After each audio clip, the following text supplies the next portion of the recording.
Al, I wanted to ask you about your bottles. And, those are cold fill bottles. Mhm. So I'm curious about your process and how you make a cold fill sauce.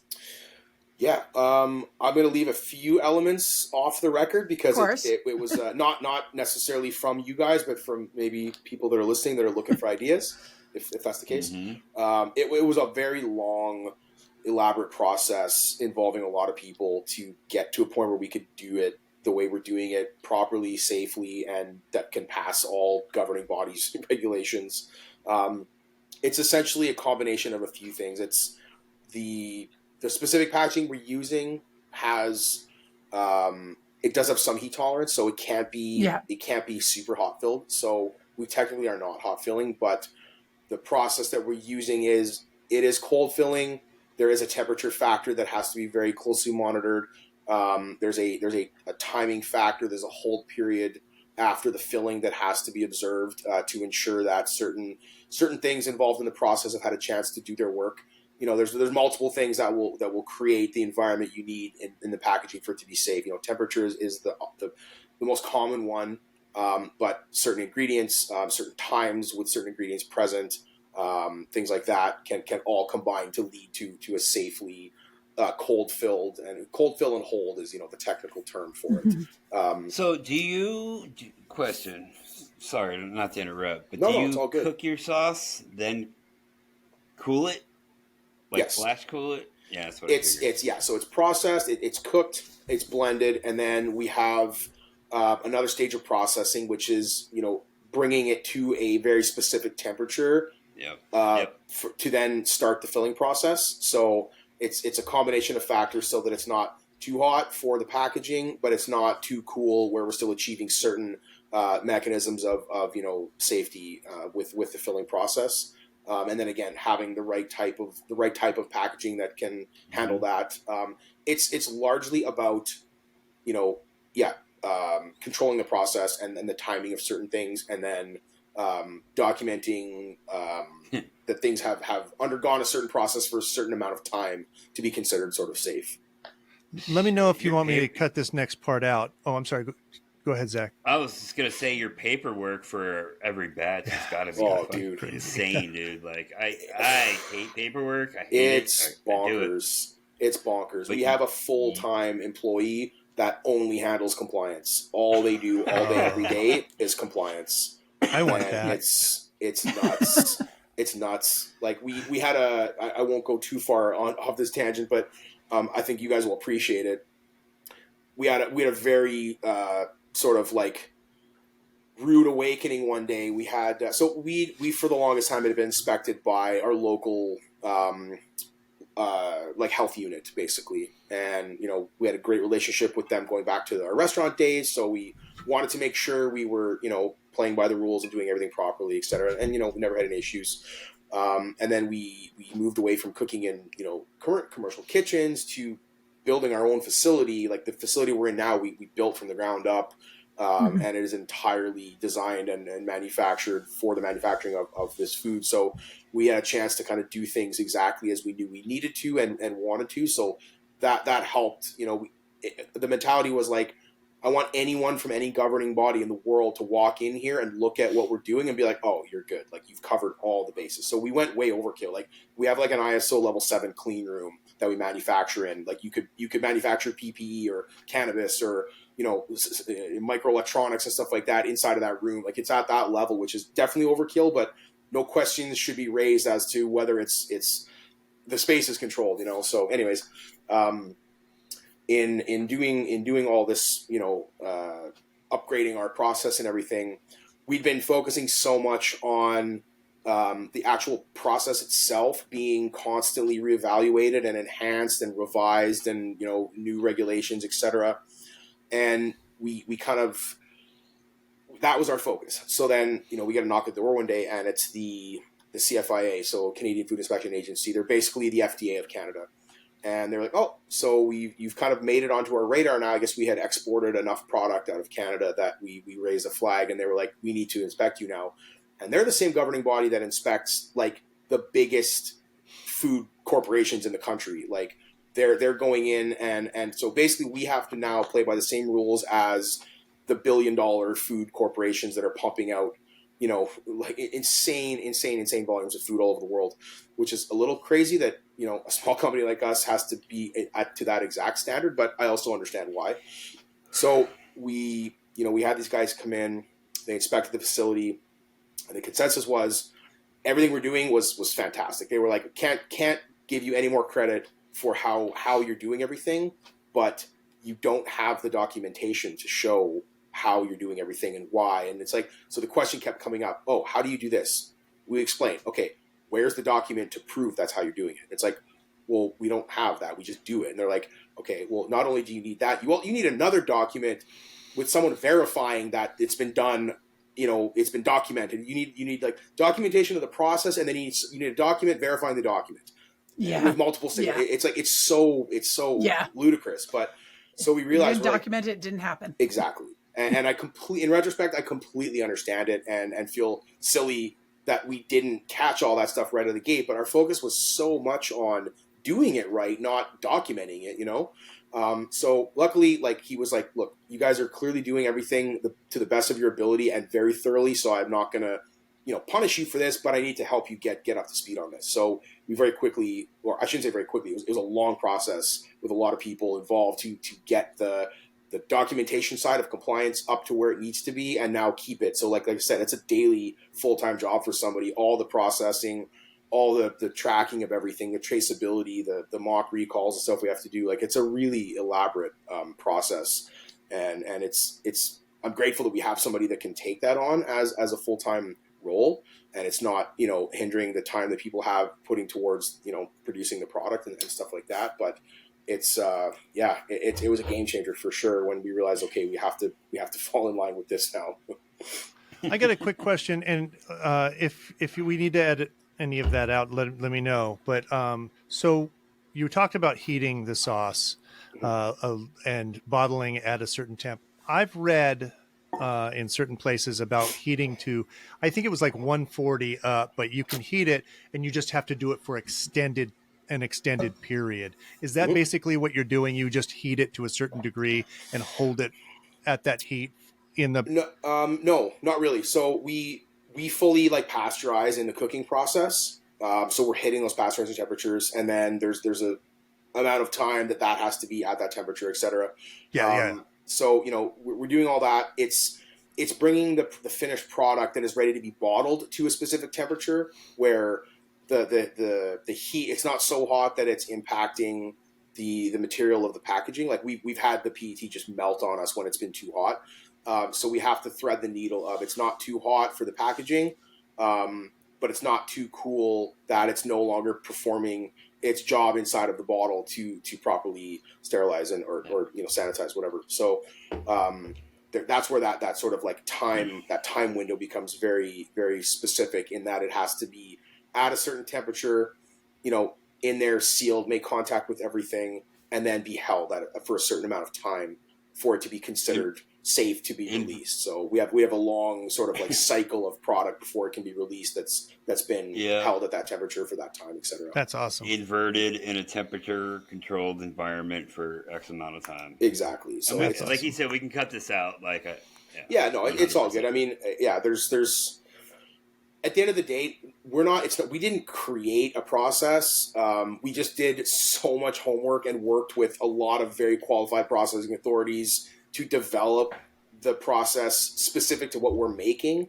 So again, I think it would be, somebody would have to be trying to replicate exactly what we're doing in exactly our packaging to need to try and use that method. But like so many other things, I feel like the mentality we've adopted is like, if someone's willing to go through the work that it takes to do this, then like, I wish you all the success there is out there for you, because like you're paying your dues, you're putting in the work, you deserve whatever you can get from it, because not everyone is going to be able to do it. So I guess that's kind of what it comes down to at the end of the day, more than anything. We have some proprietary manufacturing pieces that are not at all intended for making food that we've been able to certify are safe for food handling, but not meant for food handling, that have helped our processing immensely. And we do keep those quite discreet, and we keep them out of all of our social media. And when we have people come through here, we definitely don't highlight those things, because I do think we've hacked a few processes that other people might struggle with.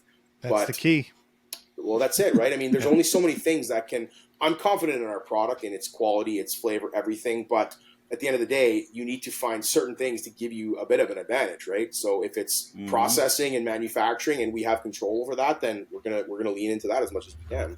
I got to tell you a quick story. One of the very first things I did when we were testing out is I actually took one of your bottles and tried to bottle it hot filled, and it went. Yeah, it contorts. Yeah, we actually use that same bottle for Bourbouhakis nugget honey. Yes. And so, very familiar with the temperature at which it starts buckling. Yeah, there's a very fine line, and it's so funny. Like there's been so many times where we've been just like banging our heads off the desk, like how do we figure this out? Like, not just around the filling and the temperatures, but like little nuances of processing that at a glance don't seem like a big deal. Yeah. But like right now we have our newest product is it's a salsa verde, and so there's tons of fresh herbs and stuff in there, and the small little details involved in making sure the herbs are pre-processed enough that they don't get caught up in certain bits of equipment, and like little things that on a small scale it's like, oh, throw them in a Vitamix or whatever and no problem, but like you're talking about like hundreds of pounds of something, it's all of a sudden it's a very different story. It's like, so all these little things that you don't realize until you fully scale something up,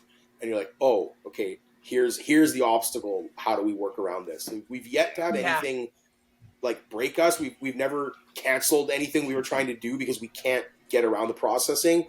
But man, there's been a lot of sleepless nights and long conversations of like, there's got to be a way, and then just find a way. When we first moved into our facility, which I think was around the same time you moved into yours or you built yours, we were working on that nugget honey for the Heat Nest, and we'd never worked with drums of honey before, so this was all buckets. Oh yeah. And this was in the fall, and it was getting cold, and our building didn't have a boiler yet. We were replacing the boiler, and so we were in like late October and had no boiler and working with honey. Cold honey. Thousands of buckets of honey. Oh no. And they're like 60 pounds a piece, and my crew is lifting them up and trying to just like chisel out the honey into the container. Yeah. And exactly. The workaround we finally came up with was we set up our farmer's market tent in the middle of our kitchen and put the honey in there with a bunch of heaters. Huh. Interesting. And that's how we warmed the honey. And then our staff would also take breaks in there because the whole place was like 50 degrees. There you go. So, yeah. Yeah. Hey, you know what? You kind of solved two problems with one solution. So Right. yeah, that's a great example of like, so somewhat similar, I guess, like we use maple syrup in a couple products. And so we buy it, we started buying it in smaller, containers, but now we buy it in, 55-gallon drums. And the challenge is like, okay, well, there's only so many ways to get something with that viscosity out of a drum into a measurable, item to be weighed, et cetera. So it's like the process of getting food out of packaging into your sauce, becomes a challenge. Yeah. And we started for some time now, I guess, but we buy vinegar in 1,000-liter totes. And it's like, okay, well, there's only so many ways to get vinegar out of a tote into another vessel that's still huge, because it's not like it's going from a tote into a little cup. It's like from a tote to a barrel, and then from a barrel to this, and like the tools and the processes and everything involved. We've got a couple people on our team that are sort of like the MacGyvers of manufacturing, and they figure out these rigs and processes. But again, it's all got to be food safe, and Right.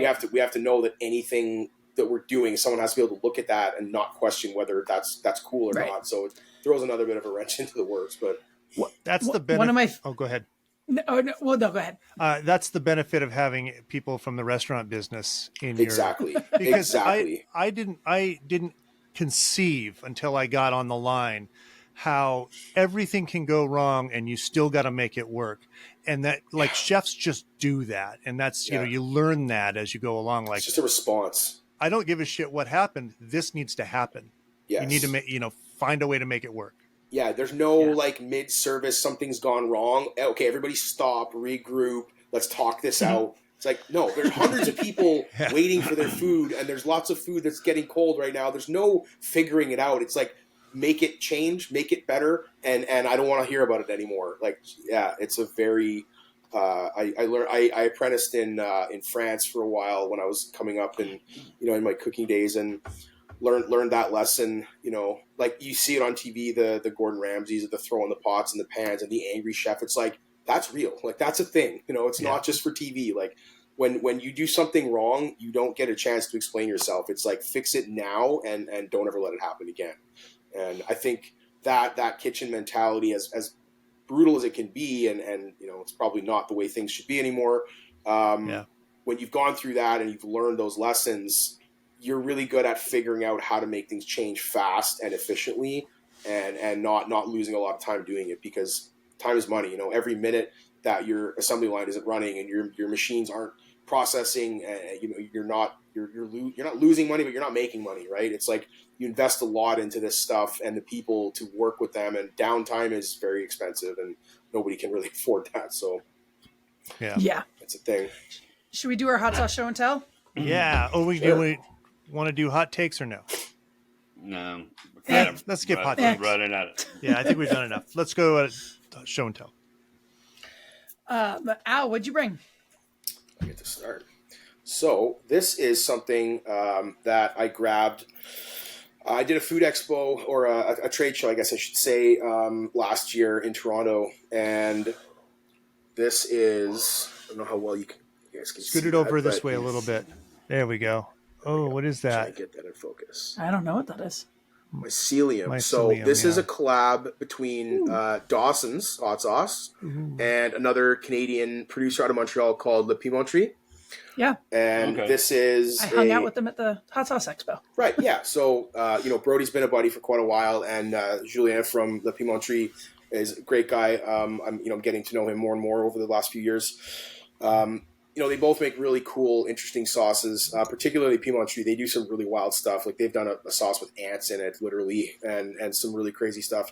So this sauce is super cool. It's, when you smell it, it has this like really beautiful pungent aroma of maple.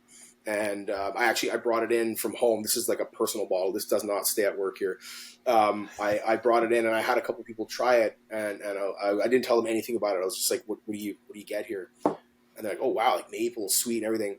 So there's no maple in it. It's milky cap mushrooms that have a natural aroma and sort of flavor of maple, which is like, it's a total, I don't want to use the word. I love that one. Oh, you can swear. Yeah. It's a mindfuck. Like, it just, you smell it and you taste it, and it's not at all what you think it is, So it's these milky cap mushrooms. So really cool. I'll be honest, I don't entirely know the nature of the collaboration as to how they came to do it together, but, two hot sauce makers that I really like and respect, and independently do really cool stuff, and then came together to do this, and it's just this really beautiful, it's super earthy, really dynamic flavor. It's a little bit sweet, a little bit smoky. There's some ancho, where is it here? Yeah, some ancho, chili d'arbol, and guajillo in there. So like those kind of natural flavors, little bit smoky and kind of earthy. But then that mushroom, there's butternut squash in it. There is, what is it? Cedar infused white wine vinegar. So some really cool ingredients. But then those, I wish if you could smell it through this computer somehow. I promise the experience is incredible. It's just a really, really cool sauce. It's one of the more unique sauces that I think I've ever had. And I love that it's made by two people that I can call friends, and two Canadian sauce makers, which again, there's only a few of us that are really, really out there making noise, So I just thought it was a cool one to share. I think it was done in a very limited quantity.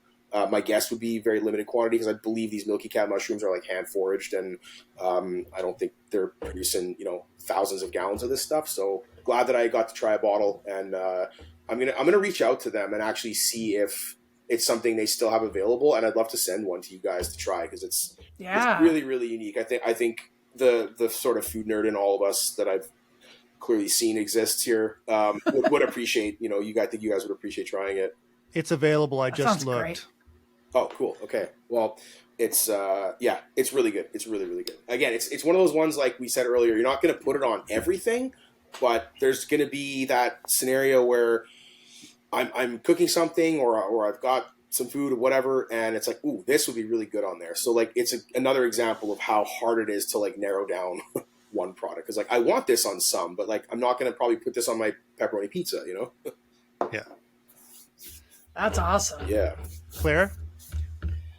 So I brought not a sauce. This was something that I picked up in London when I was there last summer. Wiltshire Chili Farm. They were they're at the Borough Market. I knew them before going there, but they're at the Borough Market, which is the oldest market in London. That market has been there for about 1,000 years, and it's been in that location for longer than the United States has been a country. Wow. In that so cool. exact location, which is just amazing. Yeah. I love it. Like we went there twice and I was like, I love this place. But anyway, Wiltshire Chili Farm, really great people. This is actually a Marmite. So it's Firemite. Oh, cool. So it's a spicy Marmite. And we make good use of it. Put it on potatoes is like really good. Marmite potatoes are like a thing in London, and they've like become a thing in our house. Interesting.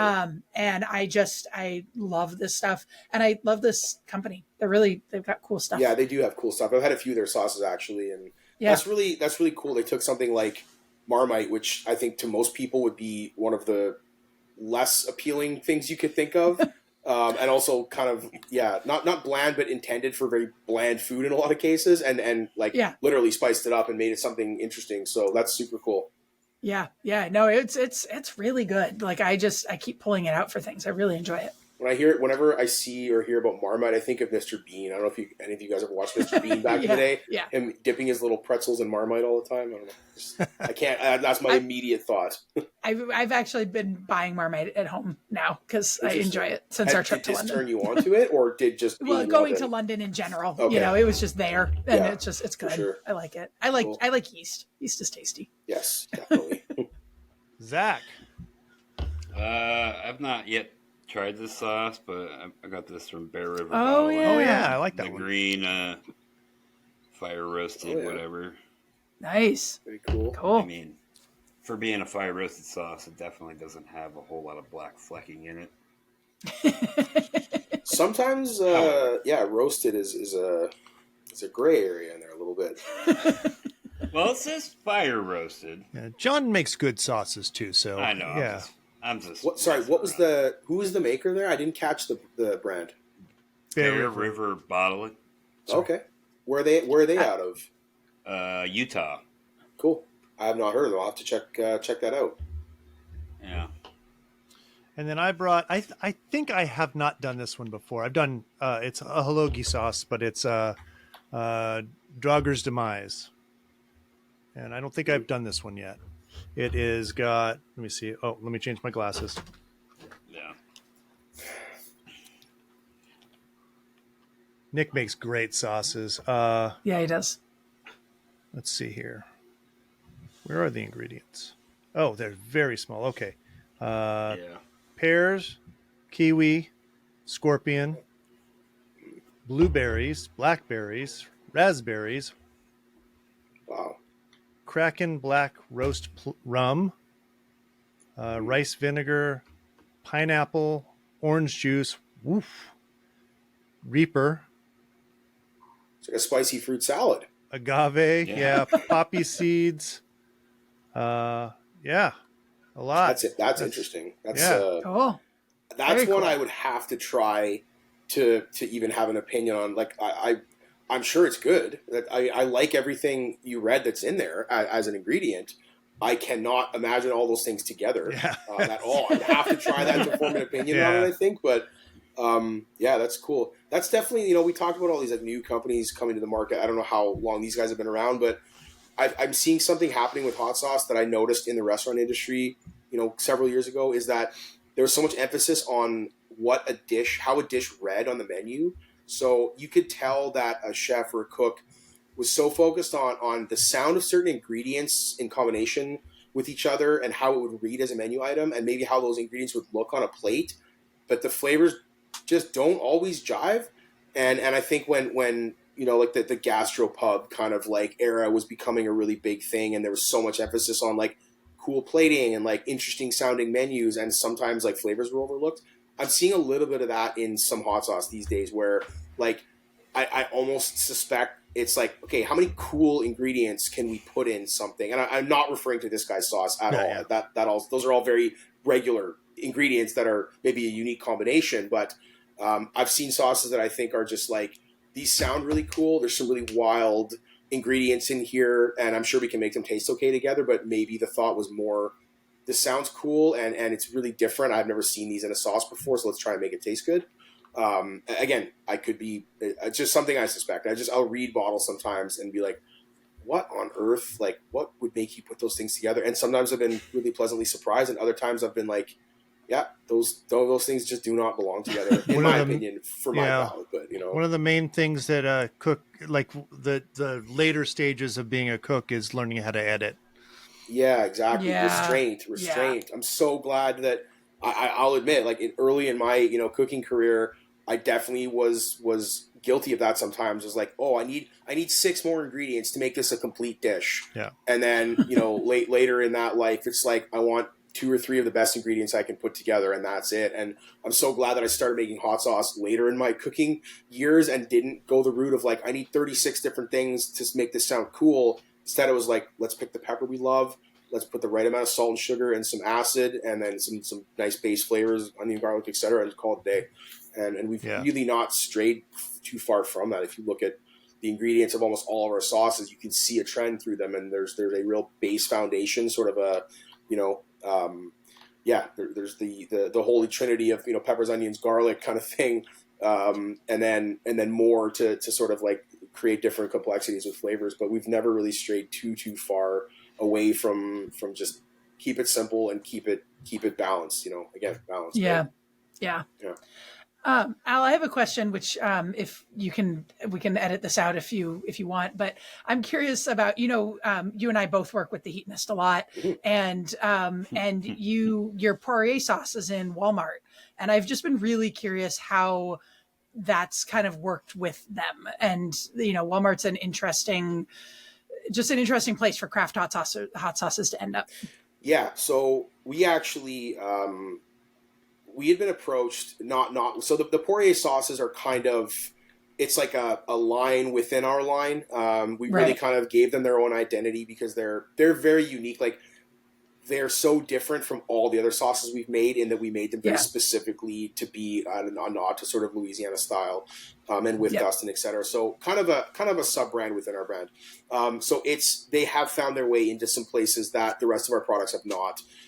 We'd been approached by Walmart to work with them in Canada and in the US for some of our other products, and we chose not to do that for a few reasons. I mean, price point was definitely a bit of a point of contention, but also just it didn't seem like, as a young brand sort of trying to be discovered in the US market, I didn't know that was necessarily the right alignment for the brand, for a few reasons. And with the Poirier sauces, you know, him being an athlete of such sort of notoriety, and with him being in the UFC, the crossover, the demographics of you know, Walmart and the Walmart shoppers and the UFC and the visibility there it all kind of lined up, and the opportunity made sense.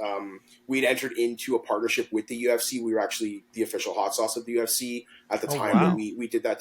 So like that had a big part of it. Like, you know, we put the UFC's logo on all the bottles of his 3 sauces that we make.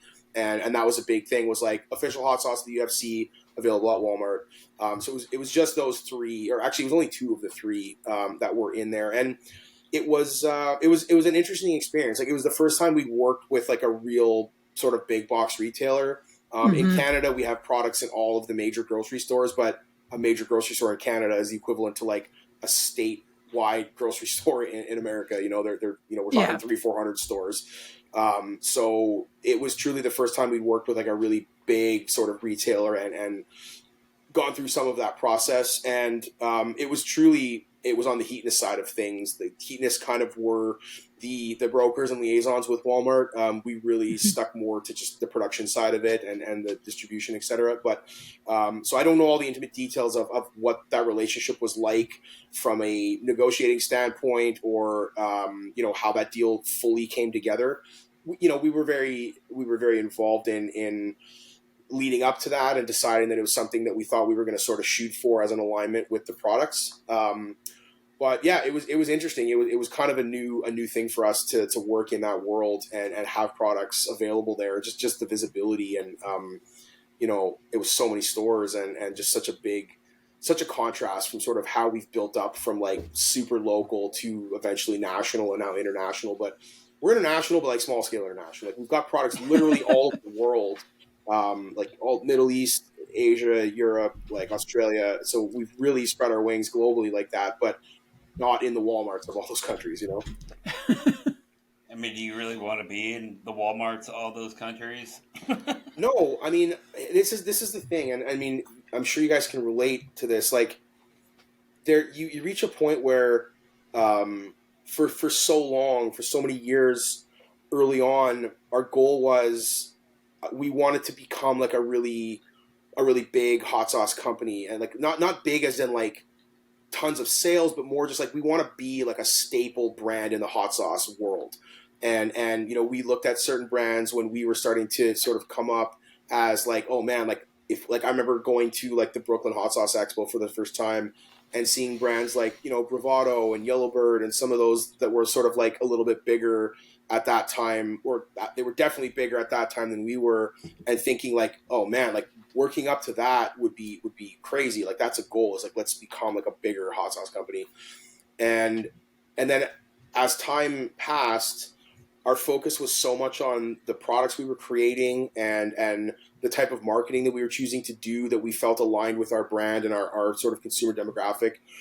And I think we kind of like, we almost missed the transition from like a small hot sauce company to a fairly well established hot sauce company. And then kind of naturally started moving more into just the world of like, we're a food company and we're now working with, big grocery stores, and we're selling product all over the world. And we're not just working in like boutiques anymore. It's like mainstream grocery and in other countries and stuff like that. And we're still very much a hot sauce company. That is our focus. That's all we do. But in a way, sometimes it's like we're running a food business now, and we're working at a different level than I definitely thought we would ever get to. And it's a weird thing to kind of reflect on, because it seemed like the biggest goal that I didn't know that we'd ever even hit is like, I didn't know if we could ever go to something like the Brooklyn Hot Sauce Expo and have a booth and have people know who we were. I feel like now we definitely could do that. I feel like if we went and had a presence there, most of the people coming through there would know who we are and have probably had our products. Like all the years we've worked with Heatonist and we've done 3 rounds on Hot Ones. Like that's really helped us gain some solid notoriety within sort of the consumer world. So I think that's definitely something we achieved and like almost missed it. Like not because we didn't care, we weren't paying attention, but we just were so focused on what we were doing and how we were putting our brand out there, trying to get to that point, that it kind of happened and we almost didn't realize it. And then all of a sudden things just escalated to another level of like, okay, well we're not really doing too much of the hot sauce trade specific stuff, because we're now going to like, full grocery trade shows and stuff, because, we're working with distributors, and it really went quickly in those couple of years that transition happened. And I have mixed feelings about it, like the part of me that started this company for the love of hot sauce never thought I'd be going to trade shows, next to like Pepsi and huge companies that are like known all around the world. Like we're obviously not at that level, but just being in that sort of same environment, it's not something I ever thought would happen with us. But it's also, we started a business to grow and try and become as successful of a business as it can be.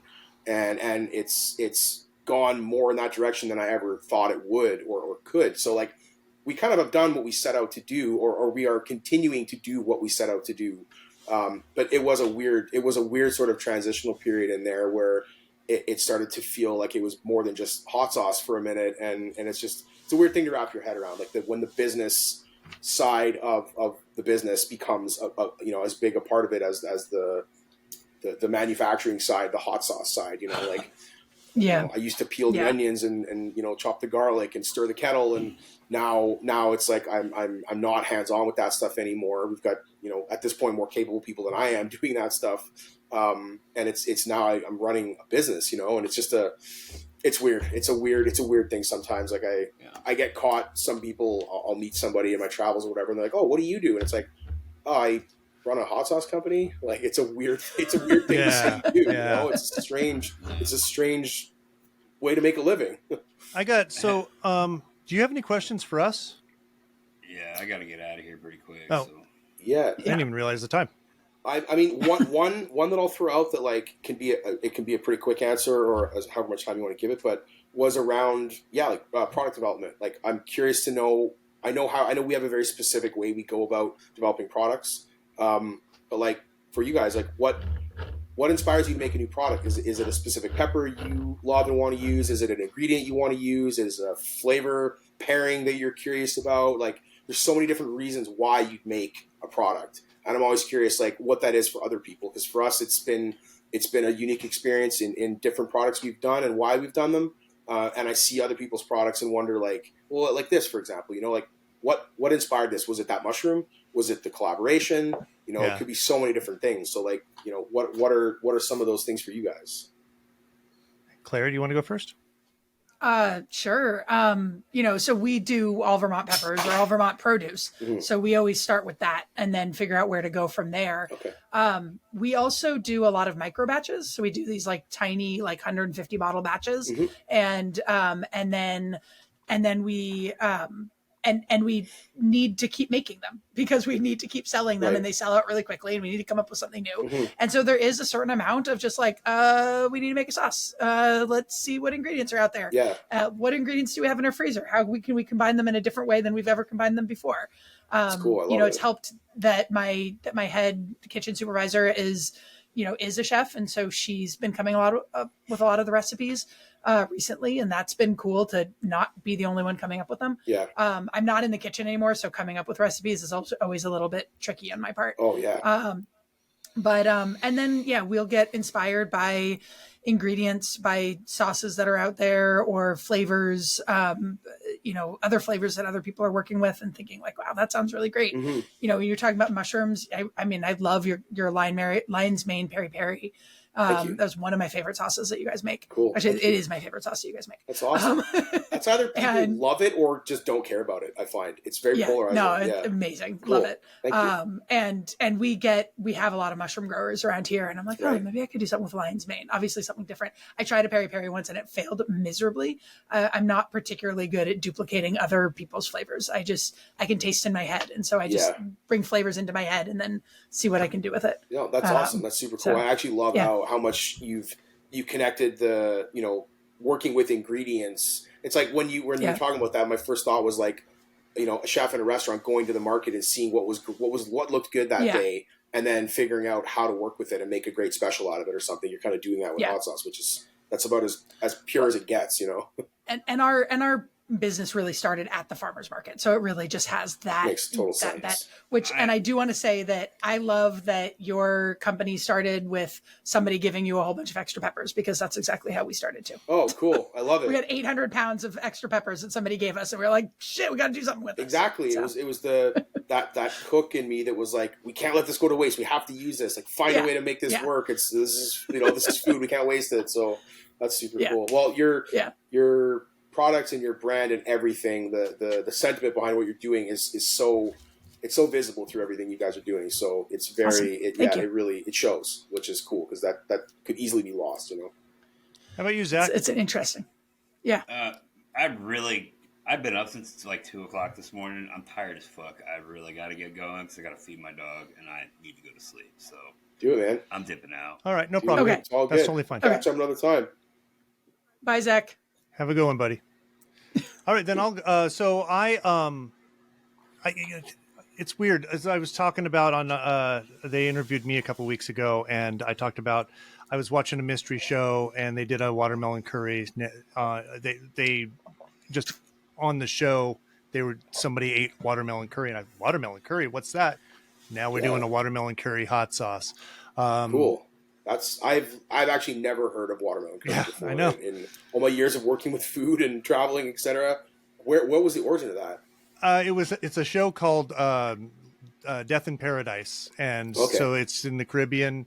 And okay, cool. Somebody was and that's cool. our dessert hot sauce. It's black cherries, red wine, and dark chocolate. And I just went, what? I try not to go through more than 3 ingredients. I mean, there's always other background ingredients. You've got, your base, but I try not to go too far. And so I thought that'll be great on ice cream. That sounds good for ice cream. Yeah, that's a classic pairing of flavors that you've turned into a very unique version of it, which is super cool. So yeah, it sounds like there's purpose behind, what I was saying earlier about people just picking ingredients that sound cool and then trying to make them taste good. Like clearly there's a reason to you combining the things you're doing. There's a vision to it that you're trying to get to with those ingredients, not just reverse engineer it from this reads cool. Let's make it try and taste, good if we can. So yeah. And sorry, you said there was what? Chocolate, cherry, and it's a black cherry, red wine, and dark chocolate. Red wine, dark with chocolate. red habanero. That would be good on ice cream, actually. That's we have a blueberry and red habanero that we get lots of people saying they put that one on ice cream, and I've done it. It's good. It's like I wouldn't.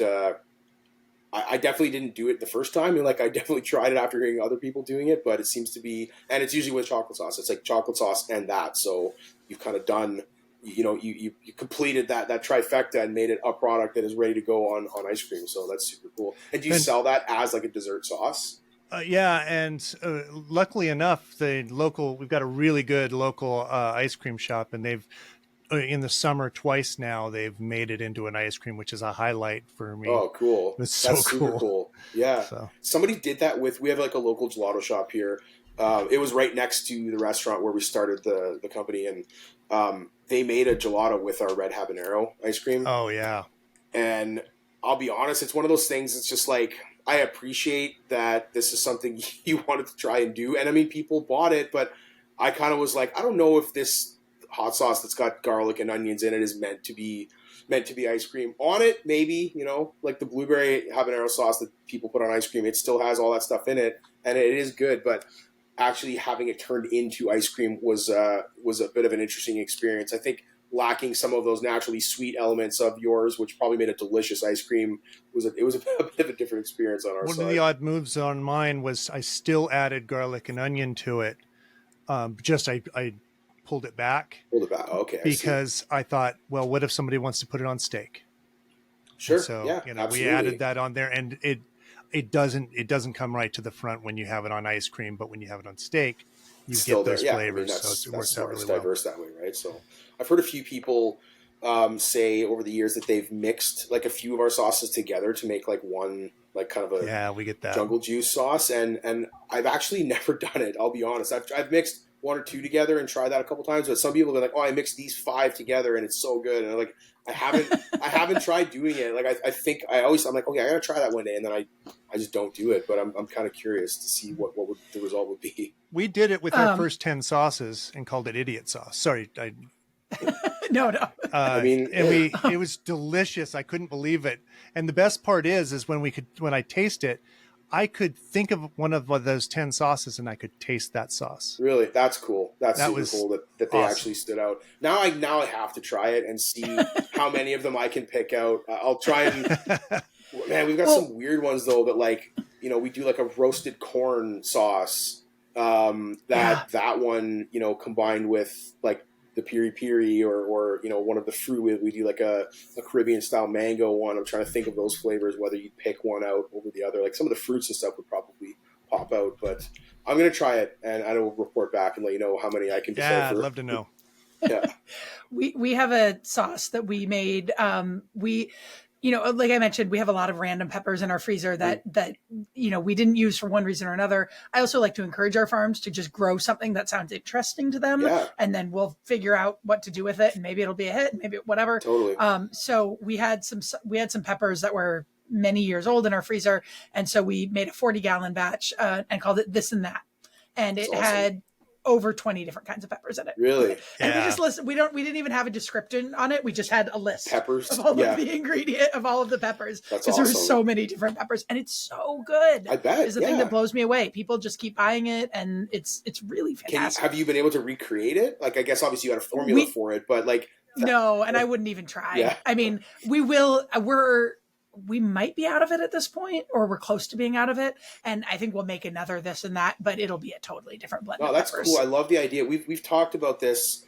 And this is one of those things that kind of ties into what I was saying about like that bit of a transition that happened from like the focus on just hot sauce to like having a company that's sustainable, you know, and we've talked for years about wanting to do one-off, you know, micro batches, limited release batches, like many year ferments of certain peppers. And like, I'm so attached to like the romance of that. I want to do it. I know how cool it'd be and how fun it would be, but it's one of those things that is so easy to, the idea gets lost in the day to day when you're trying to maintain everything else you're doing. And like with so many different products now and, you know, we've gravitated towards doing a lot of really cool partnerships, you know, on the marketing side of things. And there's so many focuses that sometimes I wish I could sometimes just kind of pause it all and then do something that is just hyper focused on a new hot sauce. Like you mentioned, the struggle of new product development is real. Like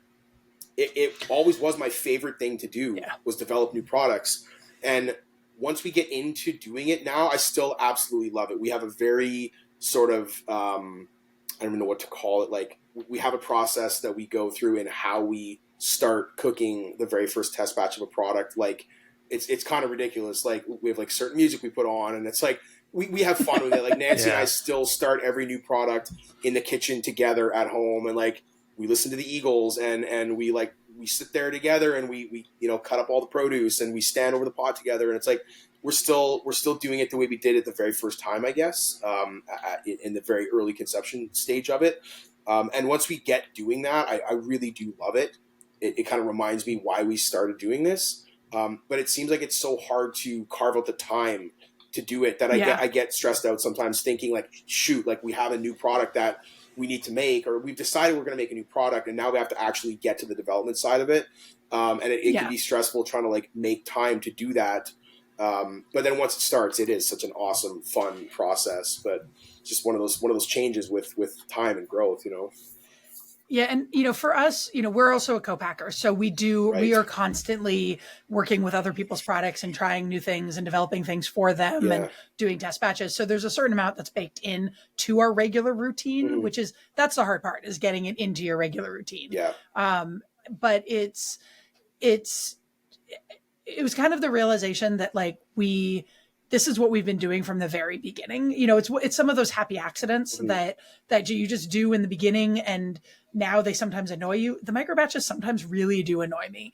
Like, you know, I'm making these, you know, we tend to make them at one point in the year when things are slower and then we sit on them and release them slowly throughout the year. Yeah, that's smart. So but it also means that we have a whole bunch of sauce that we have made and put time and money into and that we are not selling for like another 6 months. Yeah, sure. Which is kind of ridiculous. But if you're salvaging ingredients that would have otherwise gone to waste, I mean, in a way you're... So, I mean, and it's not that much. They take up room on the shelves and sometimes I look at them and I'm like, we should be getting these out there. But then for sure. We've got 20 other products that are out there. And that's cool. I love that you're doing that though. It's what it's about, right? Is the development of the products and making something fun. And I imagine sometimes it's exciting looking at things and you're like, okay, what are we going to do with this? Like, you know you're going to pull it together and make something cool, but like, what's it going to be? Do you get ramps, wild onions up your way? I mean, yes, in a very small and practical quantity. Yes. Like you could go forage a few, but like not enough to do anything with. And I think I want to say up in Canada, at least I know in Quebec, you're not allowed to forage for them because they're endangered. Right. I've heard that. Actually, I think that is in Quebec. You're right. Okay. Mm-hmm. Yeah. But they're abundant here, and you do have to be mindful and not, you know, totally just you can decimate a patch. Sure. But we have a patch that grows in the property behind ours that is an undeveloped property, and it's huge, and almost nobody else is going after it, so there's not any risk of it, and so we can get just as much as we want, and we do make sauces with it, and so that's what's in my mind right now because they're probably growing back there right now, and I need to go back there and dig through the woods and be bitten by mosquitoes and pull them up. Those micro batches. No, go ahead. So those micro batches, I started doing them last year because I missed being in the kitchen. I didn't miss the stress of the kitchen. I am pretty much done with that. but Yeah. I put on my chef's coat. I went in, we did like, I think we did 4 different, what we call them premium sauces. We did 4 of them last year. And I just love it. But I just get in there to do that one, and then I get out and let my employees do it the rest of the time. And honestly, most of what I'm doing is just, I mean, we are going the extra mile with every ingredient, and that's fun. But they're doing most of it, and I'm just kind of there. I still taste every like new micro batch or test batch. I'm still the final taste tester for anything that's new.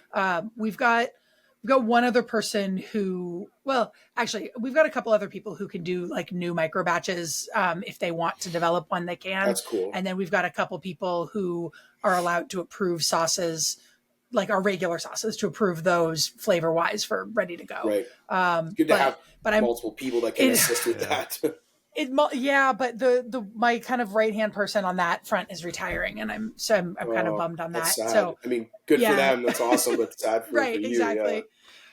But I'm very picky flavor wise, and just in terms of what I'll release. And I wasn't in the kitchen yesterday, and they were making salsa, and the salsa tastes fantastic. It's good, but they made it a little thicker than I would have made it. And I mean, like, nobody's going to complain. It's too thick. Sure. It's fine. But yeah, it's one salsa. of those things you notice and no one else will. But I was like, no, remember, it thickens up when it cools off. Yeah, it's too thick. It was so hard to let the production side go. Like for the first few years, it was literally myself and Nancy in the kitchen, and then when we hired our first couple of employees, it was us sort of leading the team, and we had help, and then slowly transitioning. I remember there was one particular kind of, it was a specific day where like I was still sitting on our sort of assembly line at the time, if you want to call it that, like a bottle filler on a table, with a bowl of caps next to me kind of thing.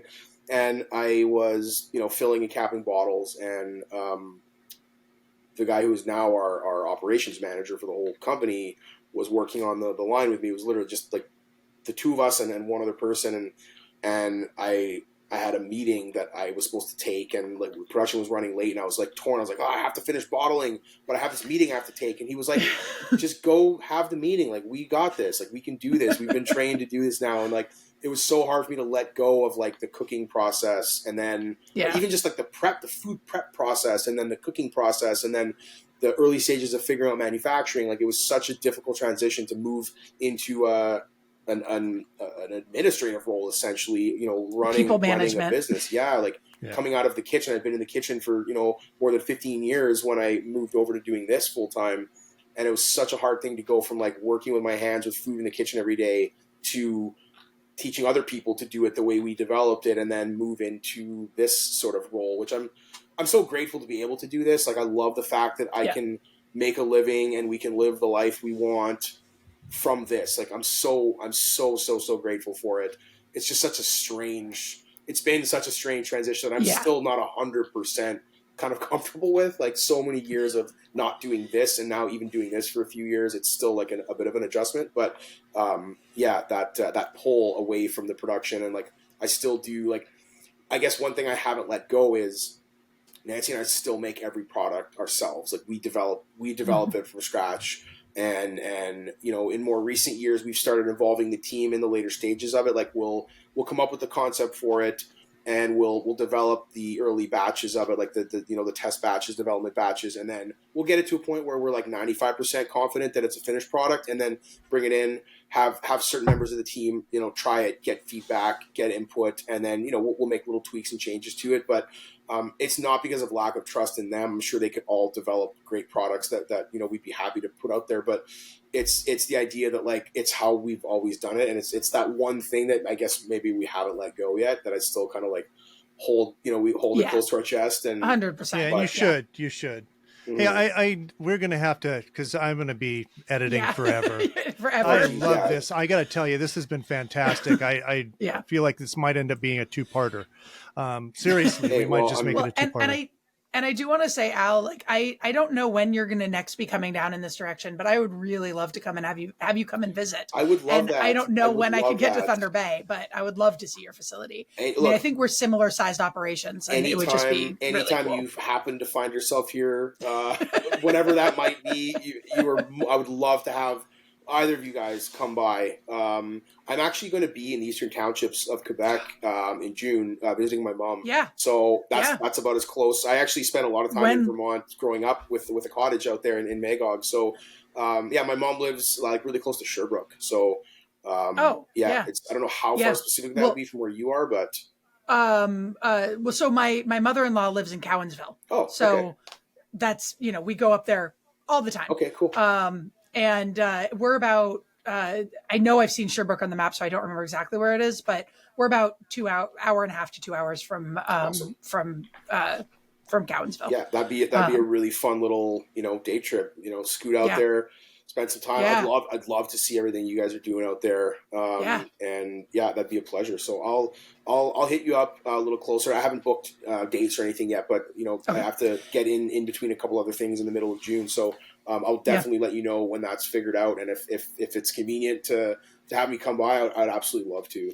Yeah, no, I would love to. And if you ever find yourself in Idaho, let me know. Yeah, that's well, hey, you know what? We've gotten really involved in like motorsports and racing over the past few years. And we actually have our own team that travels around and races, and some of those states in and around that area are becoming more and more, places that I didn't think we would ever find ourselves, but there's a lot of dirt tracks around that part of the world. So I could see, one day soon making our way even remotely close. And I would love to come by, like any chance you have to, connect with a fellow hot sauce maker and see some cool manufacturing stuff, would be great. There's not too many opportunities. So I would take you up on that. Awesome. Yeah. Well, thank you so much. I really, this has been a joy, and I think we're going to split this into 2 episodes, and I think that'll be great. Cool. So, no, it's awesome. I'm glad that you guys were able to fit me back in. Again, apologies that I was not able to make it the first time we were scheduled, but glad we were able to work this in, and it's been super fun chatting and getting to know you guys a little more and hear more about what you're doing. And I'd love to do it again sometime. I'm sure there'll be something happening in the world of hot sauce that's worth discussing down the road. So. Yeah, that'd be great. And Al, I don't know if you want to trade any hot sauce. I don't know how much Butterfly Bakery sauce you get, but we don't have access to it up here at all. Like, I mean, obviously I can get it online. I've actually got a few bottles in the fridge at work here. I was just looking through the collection. I brought this one from home, and I was like, I should see what we have at the shop, and was looking through, and there was a few of yours that have come. I probably would have brought them home from New York last time I was there. Maybe. But we're all about trades. I'd love to set that up. Cool. So let's hit each other up and make that happen. We'll send you. Yeah, I'll send you my address. We'll send you out. Yeah. We'll send you out a variety of things. Cool. And also, we make other things besides hot sauce. So right, yeah. Well, so I'm less familiar with some of your other products, but judging by the quality of your hot sauce, I would love to try anything you guys are making. Claire's care packages are famous. I don't doubt it one bit. I really don't. You be careful of the granola. You'll start eating it and you won't stop till it's gone. That's all I'm going to say. All right. I'll ration. Portion control. Yeah. Let's set that up and do it for sure. And I'll send you, I'd love to send you some sauce. Please, yes, Spike. I'd love to do a trade as well, and happy to send you out our whole line. And I'd love to see what everything you guys are doing is as well. Sounds great. I'll pick out. We've got almost 40 sauces now, so I'll pick out a few for you. Yeah, I know. Wow, that's Please do not send 40, only because that's a burden on you to pack all that up and mail it all. Like you pick a few that you feel particularly fond of, and we don't have nearly as many, so I'm confident we could send you one of everything for you to really try the whole lineup. It's I'm so happy to hear that you tried our stuff early on, and we're even slightly inspired by it. That's really cool. It's you don't hear that all the time, so that makes me happy. I guess we did something right. Yeah, absolutely. Yeah, you're definitely you've been kicking ass. Thank you. We're trying, and you know what? We love it. We're having fun, and it still means the world to us. So we're going. We're gonna just go till the wheels fall off. There you go. That's the best way to end there. Right on. Yeah. Thank you so much. Guys. It's been a pleasure. Thank you. Don't Al. go anywhere thank you yet. So much. I need to stop this. Oh, sorry. Go ahead, Claire. Say thank you again. Oh, thank you, Al. It was really great getting to talk to you, and I can't wait until we can visit with each other. Yeah, absolutely. We'll make it happen soon. All right, now I'm going to stop the recording. hold on for a second, okay?